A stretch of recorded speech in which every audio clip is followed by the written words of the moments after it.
Hong Kong میں مظاہروں کا سلسلہ اب شاید رکنے کو ہے. اس کی وجہ یہ کہ تحریک کے سرکردہ لوگوں نے ایک بار پھر مظاہروں کو روکنے کی کال دی ہے.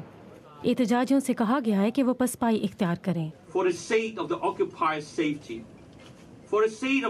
تحریک کی حفاظت کے لیے، امن اور محبت کی ہماری اصل نیت کی خاطر ہم پیچھے ہٹ رہے ہیں، اور ہم طالب علموں سے بھی درخواست کرتے ہیں کہ وہ پسپا ہو جائیں، اس تحریک کی جڑیں مضبوط کرنے کے لیے اور اس تحریک کو بدلنے اور اس کے جذبے کو بڑھانے کے لیے. آکیوپائی سینٹرل اب یہ ارادہ رکھتی ہے کہ عوامی مباحثوں اور جمہوری گروپوں کو فنڈ کر کے اپنا مشن جاری رکھا جائے. لیکن کئی مظاہرین احتجاج روکنے پر آمادہ نہیں اور انہوں نے بھوک ہڑتال شروع کر دی ہے. لیکن کیا اس سے کچھ فرق پڑے گا؟ اس احتجاج نے دنیا بھر میں اور ہانگ کانگ کے کرتا دھرتاؤں کو یہ پیغام بہرحال بھیج دیا ہے کہ ہانگ کانگ کے لوگوں میں جمہوری اصلاحات کی بھوک پائی جاتی ہے.